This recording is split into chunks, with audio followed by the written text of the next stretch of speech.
Hello, community. I have a message that I would like other Black people to weigh in on, pick apart, give their own perspective, however you want to do this. And the message is at base that online white liberal spaces are out to get us. And now I'm going to expand on my side of that story. So I have been a part of quite a few online white led Discord and otherwise online groups. And I'll start with the less contentious and then work my way up. So there is a Minnesota Discord. A lot of y'all are familiar with the Minnesota Reddit, but there is also a Minnesota Discord. And that Discord is basically white men talking about fishing and boating, and white women talking about casserole. And then when they come together to talk about politics, they talk about how much they love Tim Walz and hate Donald Trump. And like not nearly as many of the people in the overall Discord server participate in the politics section. So just not a whole lot to work with right there. It's proof that the conversations are kept very shallow overall. So, don't save them, they're already dead.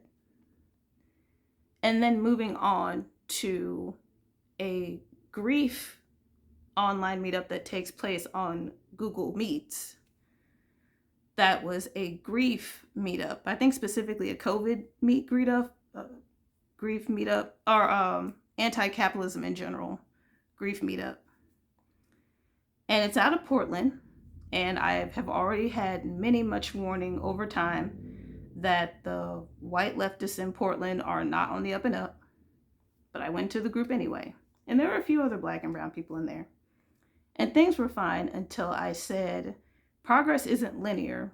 And at some point in history, America was a good place to live. And the dogpiling immediately started dogpiling. And I took what I said to other people, and I received the level-headed criticism that my wording of like America may have been taken as like disregarding colonization. And it was more of a dispute of me saying America instead of Turtle Island. And in retrospect, after receiving a more level headed criticism that wasn't so packed in with a lot of other emotional things, a lot of which had nothing to do with me, it's just a space of heightened emotions. I took that criticism and I was like, okay, I can definitely see that perspective. That's fine. But the thing about liberals is that, and the thing about white people is that they don't have a sense of community. And it seems like something really happens to people when they get in that reactionary liberal mindset. And that's what I got out of that group in Portland. To some of their credit, they reached out to me for rupture and repair weeks later, after I was already very much like, I really like went out on a limb to get in contact with a group from Portland, already knowing that like it's pretty much like nationally known that y'all are not on the up and up, so I'm good.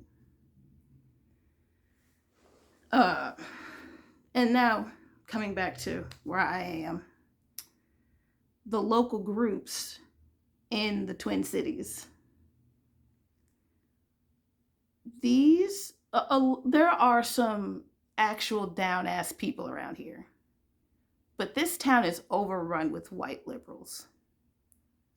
And the online spaces are a reflection of that. They are fine with you until you give them any kind of pushback. And the criticisms that I have received is overall what I did instead of how I did it. And I know there's difference because I have something to actually compare it to. Because the criticism that I received recently started with how I was doing something, which I am totally open to the criticism of how I do things and how I address things. But based on what was said, it turned into what I was doing. And that is what happened in a previous group, also with other younger white liberals. So, yeah, how I'm doing, fine. What I'm doing, as a white person, you shouldn't be criticizing what a black person is doing. And a lot of these people in this group are in their 20s. So, when you're in your 20s, you think you're right, and then you're white, so you also have white supremacy backing you up, so you're like an extra asshole. Versus the previous group where I had a falling out with people.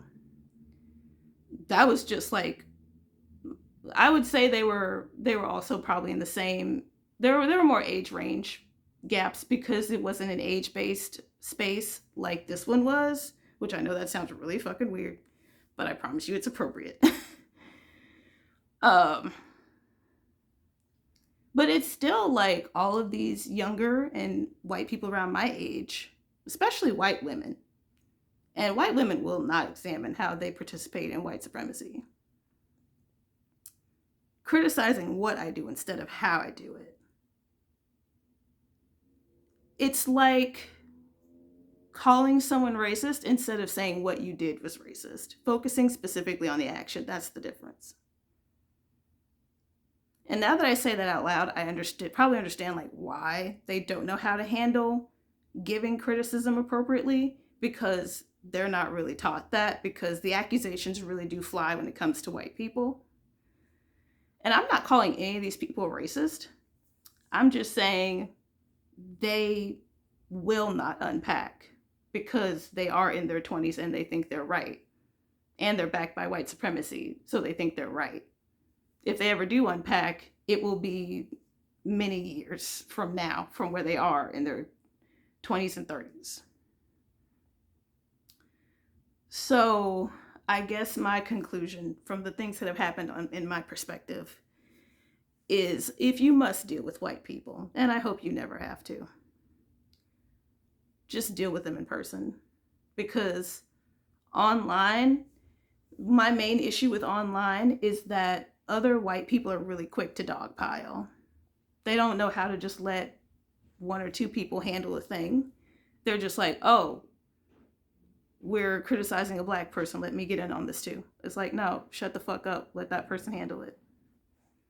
Whereas in person, I'm not saying dogpiling does not happen in person.